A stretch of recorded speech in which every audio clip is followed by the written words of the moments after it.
اعوذ باللہ من الشیطان الرجیم بسم اللہ الرحمن الرحیم الحمد للہ الذی خلق السماوات والارض وجعل الظلمات والنور ثم الذین کفروا بربهم یعدلون هو الذی خلقکم من طین ثم قضى اجلا وأجل مسمى عنده ثم أنتم تمترون وهو الله في السماوات وفي الأرض يعلم سركم وجهركم ويعلم ما تكسبون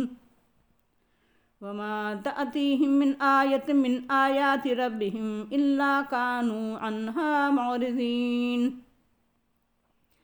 فقد كذبوا بالحق لما جاءهم فسوف يأتيهم أنباء ما كان به يستهزئون ألم يروا كم أهلكنا من قبلهم من قرن مكناهم في الأرض ما لم نمكن لكم وأرسلنا السماء عليهم مدرارا وجعلنا الأنهار تجري من تحتهم فأهلكناهم بذنوبهم وأنشأنا من بعدهم قرنا آخرين ولو نزلنا عليك كتابا في قرطاس فلمسوه بأيديهم لقال الذين كفروا إن هذا إلا سحر مبين وقالوا لولا أنزل عليه ملك ولو أنزلنا ملكا لقضي الأمر ثم لا ينظرون ولو جعلناه ملكا لجعلناه رجلا وللبسنا عليهم ما يلبسون وَلَقَدِ اسْتُهْزِئَ بِرُسُلٍ مِّن قَبْلِكَ فَحَاقَ بِالَّذِينَ سَخِرُوا مِنْهُم مَّا كَانُوا بِهِ يَسْتَهْزِئُونَ۔ ساری حمد و ثنا اور تمام شکر و سپاس اللہ کے لیے ہے جس نے آسمانوں اور زمین کو پیدا کیا اور اندھیاریاں اور روشنی بنائی۔ پھر بھی وہ لوگ جنہوں نے کفر و انکار کی روش اختیار کی اپنے رب کے ساتھ ہمسر ٹھہراتے ہیں۔ وہ جس نے تم کو مٹی سے پیدا کیا، پھر اس نے ایک اجل مقرر کر دی اور ایک مقررہ مدت اور اجل اس کے پاس ہے، پھر بھی تم شک و شبہ میں پڑے ہو، اور وہی اللہ ہے آسمانوں میں اور زمین میں، اور جانتا ہے تمہارے پوشیدہ اور تمہارے ظاہر کو، اور جانتا ہے جو کچھ تم کمائی کرتے ہو، اور ان کے رب کی نشانیوں میں سے کوئی نشانی بھی آتی ہے تو وہ اس سے اعراض کرنے والے ہی ہوتے ہیں۔ تو انہوں نے سب کو جھٹلا دیا جب ان کے پاس آیا، تو آئیں گی وہ خبریں ان کے پاس جن کا وہ مذاق اڑاتے تھے۔ کیا انہوں نے نہیں دیکھا کہ ان سے پہلے کتنی قوموں کو ہم نے ہلاک کر دیا جن کو ہم نے وہ اقتدار زمین میں دیا تھا جو تم کو نہیں دیا ہے، اور ہم نے ان پر موسلا دھار بارش کی اور ان کے نیچے نہریں بہا دیں، پھر ان کے گناہوں کی وجہ سے ان کو ہلاک کر دیا، اور ان کے بعد ہم نے اٹھا کھڑا کر دیا دوسری قوموں کو۔ اگر ہم تم پر قرطاس میں لکھی ہوئی کوئی کتاب اتار دیتے اور یہ اسے اپنے ہاتھوں سے چھو لیتے، تب بھی کفر انکار کرنے والے کہتے یہ تو کھلا ہوا جادو ہے۔ اور انہوں نے کہا کیوں نہیں اتارا گیا اس پر کوئی فرشتہ، اور اگر ہم فرشتہ اتار دیتے تو فیصلہ ہو جاتا اور معاملہ چکا دیا جاتا، پھر ان کو مہلت نہ دی جاتی، اور اگر ہم اس کو فرشتہ بناتے تو آدمی ہی بناتے اور ان کو اشتباہ میں ڈال دیتے جس اشتباہ میں وہ پڑے ہوئے ہیں۔ اور تم سے پہلے رسولوں کا مذاق اڑایا گیا ہے تو ان لوگوں پر مسلط ہو گئی وہی چیز جس کا وہ مذاق اڑاتے تھے۔ یہ سورہ الانعام کا پہلا رکوع ہے جس کی تلاوت کی گئی اور ترجمہ پیش کیا گیا۔ یہ سورہ قرآن مجید کی چھٹی سورت ہے۔ اس میں صرف 166 آیات اور 20 رکوع ہیں، اور یہ سورت مکی ہے اور تمام مکی صورتوں کی خصوصیات کی حامل ہے، یعنی اس میں بنیادی تعلیمات پر زور دیا گیا ہے۔ آئیے اس میں غور و فکر کریں اور اس سے فیض اٹھائیں اور ہدایات حاصل کریں۔ ساری حمد و ثنا اور تمام شکر و سپاس اللہ کے لیے ہے، کیونکہ وہ اور صرف وہی کائنات اور انسان کا خالق، مالک اور حاکم اور معبود برحق اور مطاع برحق ہے۔ تمام خوبیوں، تمام کمالات، تمام قدرتوں اور تمام حکمتوں کا مالک ہے، اور ہر کوتاہی، قصور اور عیب سے پاک ہے، اسی نے آسمانوں کو، زمین کو، تاریکیوں کو اور روشنی کو پیدا کیا، اس حقیقت کے باوجود کہ اس کے علاوہ کوئی آسمانوں زمین کو پیدا کرنے والا نہیں ہے۔ تاریکیاں اور روشنی پیدا کرنے والا صرف وہی ہے جنہوں نے کفر، انکار اور ناشکری کی روش اختیار کر رکھی ہے۔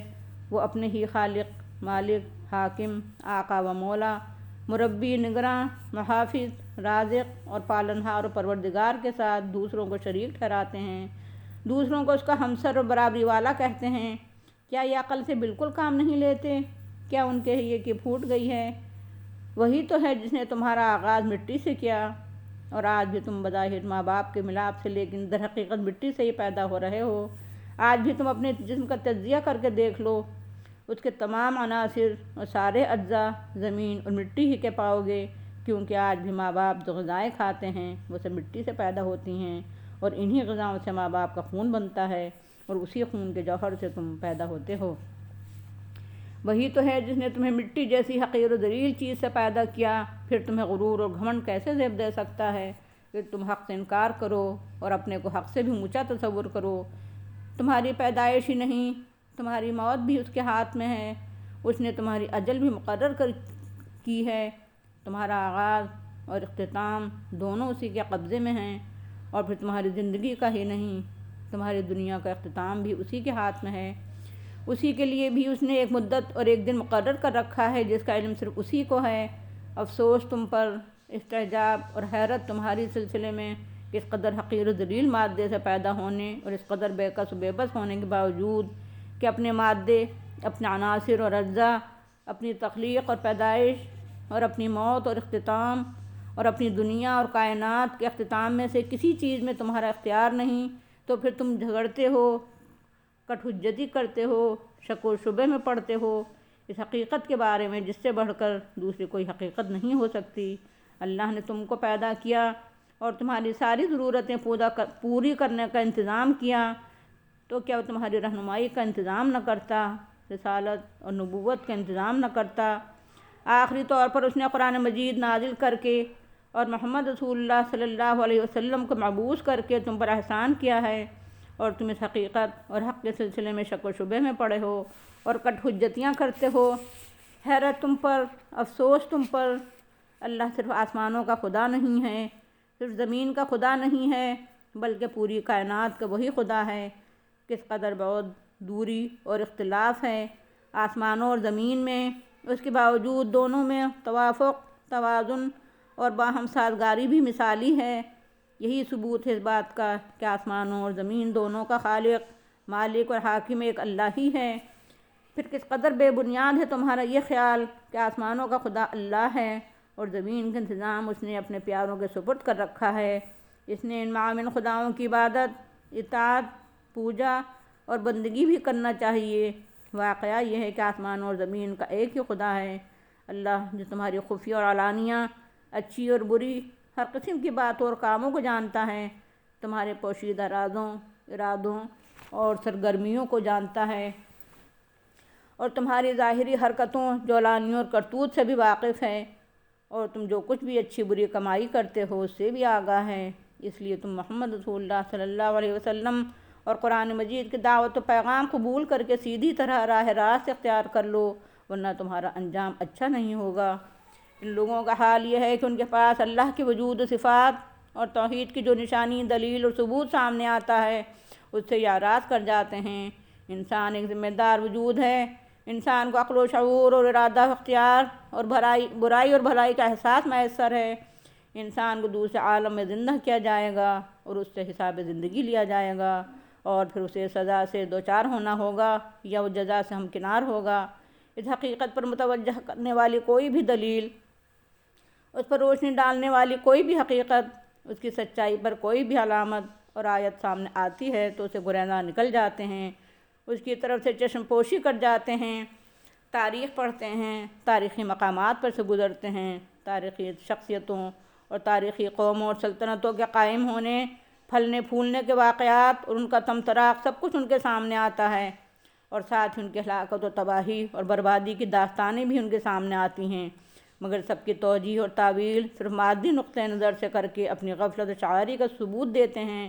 اور عبرت و موعظت اور سبق آموزی اور اخلاقی نقطۂ نظر سے تبصرہ اور تجزیہ نہیں کرتے، جبکہ بحیثیت انسان، بحیثیت صاحب عقل و شعور اور بحیثیت اخلاقی اور روحانی وجود کے سب سے پہلے اور سب سے زیادہ اخلاقی نقطۂ نظر ہی سے تجزیہ اور تبصرہ کرنا ضروری تھا، اور اخلاقی اعتبار ہی سے نتائج اخذ کرنا ضروری تھا، مگر بے بصیرت انسانوں کی بے بصیرتی اور بے توفیقی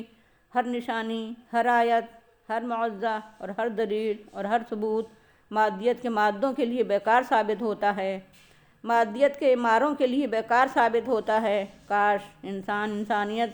اور اپنے اخلاقی وجود کا لحاظ کرتا اور قرآن سے سبق سیکھتا اور تاریخ سے صحیح نتائج اخذ کرتا، قوم کے عروج و زوال کے اخلاقی اسباب معلوم کر کے ان سے فائدہ اٹھاتا۔ آفاق اور انفس کی آیات کے علاوہ قرآنی آیات سے استفادہ انسانیت سے ہمکنار کرنے کے لیے ضروری ہے۔ قرآنی نقطۂ نظر کے بجائے مادی نقطۂ نظر کی وجہ سے انسان محض دو ٹنگا جانور بن کر رہ گیا ہے۔ آج دنیا حقوق انسانی کا ڈھنڈورا پیٹ رہی ہے، مگر ساتھ ہی بوسنیا میں، فلسطین میں، صومالیہ میں، برما میں، کشمیر میں اور بھارت میں جگہ جگہ اور طرح طرح کے ظلم و ستم ہو رہا ہے، نسل انسانی کو تباہ کیا جا رہا ہے، عورتوں پر نت نئے مظالم ہو رہے ہیں، ان کی عصمت وری کے نئے ریکارڈ قائم ہو رہے ہیں۔ احمد آباد اور سورت میں جو کچھ ہوا وہی کچھ بوسنیا میں کیا گیا۔ یہ اس بات کا ثبوت ہے کہ دنیا کے ظالم عیسائیت اور صہیونیت اور برہمیت کے علمبردار ظالم ایک دوسرے سے ربط و تعلق رکھتے ہیں اور ظلم و ستم کے نئے ریکارڈ قائم کرنے میں ایک دوسرے سے بازی لے جانا چاہتے ہیں۔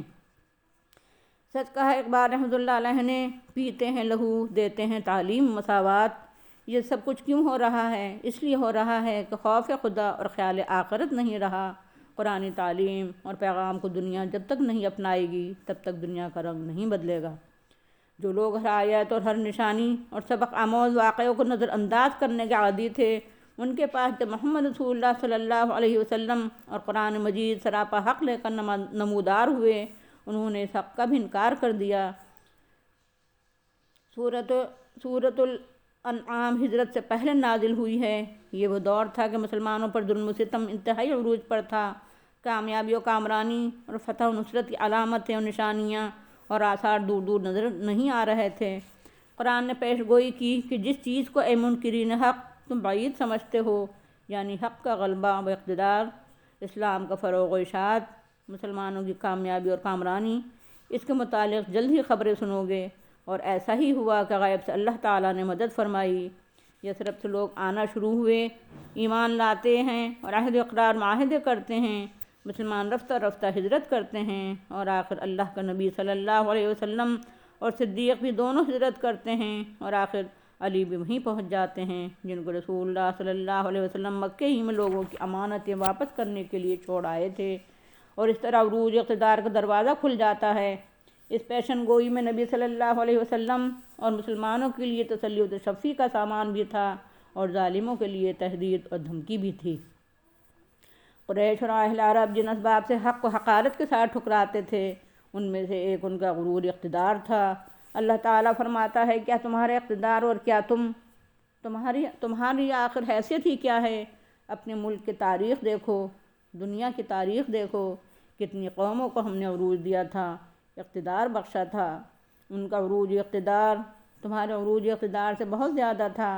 اور ہم نے ان کو سرسبز و شادابی سے بھی نوازا تھا۔ خوب بارشیں برسائی تھیں، نہریں جاری اور دریا رواں کیے تھے، خوشحالی اور رفاہیت میں بھی وہ تم سے بہت آگے تھے، مگر جب وہ رنگ رنگلیاں منانے لگے، گل چھرے اڑانے لگے، داد عیش دینے لگے، شاہد و شراب و کباب، جوا اور قمار اور یعنی و زناکاری اور خلاف وضع فطری گناہ کرنے لگے اور نت نئے مظالم ڈھانے لگے اور گناہوں میں لت پت ہو گئے، تو ہم نے ان کو اٹھا کر ایسا پٹکا کہ پھر وہ سانس بھی نہ لے سکے۔ کتنے نمرود، قارون اور فرعون گزرے ہیں، کتنے اسٹالن اور لینین گزرے ہیں، کتنے یونان اور روم گزرے ہیں، کتنے فنیقی اور بازنطینی ہوئے ہیں، ہم نے ان کو ایسا تباہ کیا کہ پھر وہ سر اٹھانے کے قابل نہ رہے۔ یاد رکھو، ہم نے ایک طرف فرعونوں کو غرق کیا ہے تو اس کے بعد موسیٰ علیہ السلام کے پیرووں کو اقتدار سے ہمکنار کیا ہے۔ تم اپنے اقتدار پر مت پھولو، ورنہ تمہارے بھی اسی انجام سے دوچار ہونا ہوگا۔ اور آج حق اور اہل حق کو ستا رہے ہو، جن کا مذاق اڑا رہے ہو، جن کے خون سے ہولی کھیل رہے ہو، انہیں اہل حق کو اقتدار حاصل ہوگا۔ سوچو اس وقت تمہارا کیا بنے گا، اس وقت کے آنے سے پہلے ہی سوچ لو تو اچھا ہے۔ اللہ تعالیٰ فرماتا ہے نبی، اگر ہم آپ کو کوئی لکھی لکھائی کتاب بھی دے دیں اور اس کو یہ لوگ اپنے ہاتھوں سے چھو کر بھی دیکھ لیں تب بھی یہ ایمان نہیں لائیں گے، بلکہ کہہ دیں گے کہ یہ تو کھلا ہوا جادو ہے۔ دراصل ان لوگوں نے طے کر رکھا ہے کہ ہمیں ان کی دعوت قبول نہیں کرنا ہے اور پیغام کو بہرحال رد کرنا ہے۔ اگر دلیل و ثبوت نہ ہونے کی وجہ سے یہ قبول نہ کر رہے ہوتے تو دوسری بات تھی، دلیل اور ثبوت، نشانیاں اور علامات تو بے شمار ہیں۔ چنانچہ جو سعید روحیں ہیں وہ حق قبول کر رہی ہیں، انہیں تو بہانے بتیں بنانے ہی سے فرصت نہیں ہے۔ یہ دراصل ناشکرے ہیں، احسان فراموش ہیں، کفر انکار پر انہیں اصرار ہے، یہ حق کے جویا اور سچائی کے طالب ہی نہیں ہیں۔ ان کا گناہ ان کی حق سے بے نیازی، اقتدار کا غرور اور کفر پر اصرار ہے۔ کہتے ہیں اگر محمد صلی اللہ علیہ وسلم واقعی اللہ کے رسول ہیں تو ان پر کوئی فرشتہ کیوں نہیں اترتا جو ان کے ساتھ رہ کر اعلان کرتا کہ یہ اللہ کے نبی اور آخری نبی ہیں، ان پر ایمان لاؤ، ان کی بات مانو اور ان کے پیچھے چلو۔ اللہ تعالیٰ جواب دیتا ہے ان کے فرشتے جس روز بھی اپنی شکل میں اترے گا اس روز فیصلہ چکا دیا جائے گا، کیونکہ جب پانی سر سے اونچا ہو جاتا ہے جب ہی ہم اپنے فرشتوں کو بھیجتے ہیں اور وہ سرکش قوم کو تباہ برباد کر ڈالتے ہیں۔ اور اس آخری اقدام سے پہلے اگر ہم فرشتہ بھیجیں گے تو اسے انسانی شکل ہی میں بھیجیں گے تاکہ تم اسے دیکھ سکو۔ پھر تم اس کے بارے میں بھی اس طرح اشتباہ میں مبتلا ہوگے جس طرح آج محمد صلی اللہ علیہ وسلم کے متعلق تم اشتباہ کے اظہار کر رہے ہو۔ دراصل اگر کوئی مخلصانہ جستجوی حق رکھتا ہو، طالب صادق ہو، ہدایت اور رہنمائی کی تڑپ رکھتا ہو تو اس کے لیے قرآن کے ورق بلکہ سطر سطر میں دلائل ہیں، اور محمد رسول اللہ صلی اللہ علیہ وسلم کی پیغمبرانہ زندگی کا لمحہ لمحہ ثبوت فراہم کرتا ہے۔ اے نبی، یہ تمہارے مخالفین تمہارا مذاق اڑا رہے ہیں، تمہاری دعوت اور پیغام کا مذاق اڑاتے ہیں، تمہارے رفقا اور ساتھیوں کا مذاق اڑاتے ہیں۔ تم کو اس سے اثر نہیں لینا چاہیے، کیونکہ یہ صورتحال صرف تمہارے ساتھ تھوڑی پیش آ رہی ہے، بلکہ اللہ کی زمین پر تاریخ کے کسی دور میں بھی، کسی ملک اور کسی قوم میں بھی جب بھی کوئی اللہ کا بندہ اٹھا ہے اور اس نے آواز حق بلند کیا ہے تو شیطان کے چیلوں نے ہمیشہ اس کا مذاق اڑایا ہے، اس کے پیغام کا مذاق اڑایا ہے، اس کے ساتھیوں کا مذاق اڑایا ہے۔ پھر کہ ہمارا کوئی رسول بددل ہو گیا، مشتعل ہو کر کوئی غلط قدم کر بیٹھا، ہمت ہار کر بیٹھ گیا، اپنا فریضہ ادا کرنا چھوڑ دیا؟ بالکل نہیں، ہرگز نہیں۔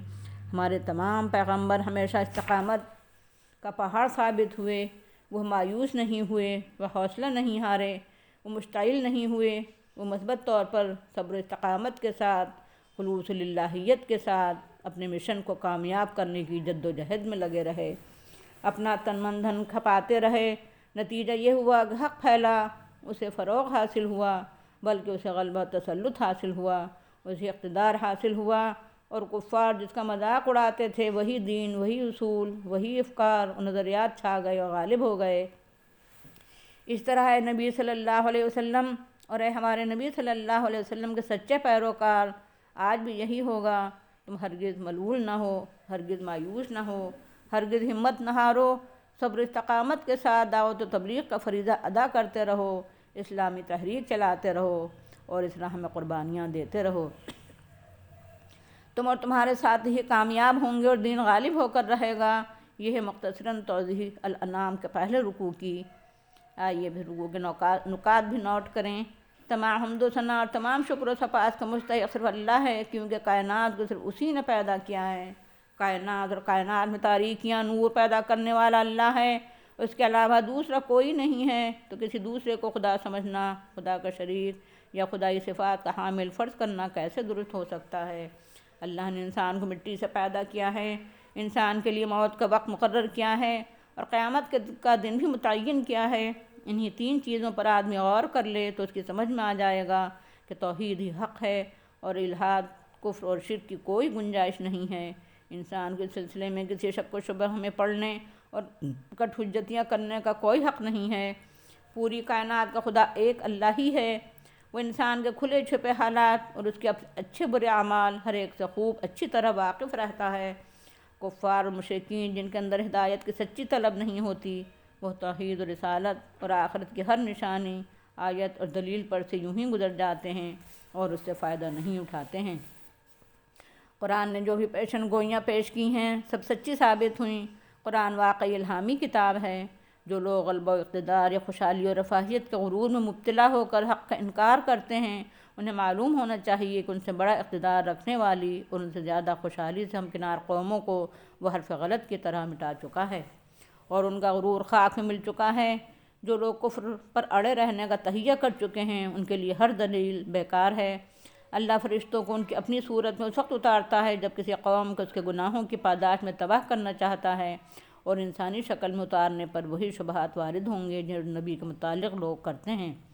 تمام نبیوں رسولوں کا مذاق اڑایا گیا ہے، اس لیے داعیان دین اور مبلغین اسلام کو مایوس نہیں ہونا چاہیے، حوصلہ نہیں ہارنا چاہیے، مشتعل ہو کر کوئی غلط قدم نہیں اٹھانا چاہیے، بلکہ صبر و استقامت اور سکون و اطمینان کے ساتھ دعوت و تبلیغ کا فریضہ ادا کرتے رہنا چاہیے۔ اس طرح کوششیں جاری رکھنے سے اللہ کی مدد حاصل ہوگی اور اللہ کا کلمہ بلند ہوگا، اسلام کو غلبہ اور اقتدار حاصل ہوگا اور باطل پرستوں کو شکست ہوگی انشاءاللہ۔ وآخر دعوانا الحمدللہ رب العالمین۔ السلام علیکم ورحمۃ اللہ وبرکاتہ۔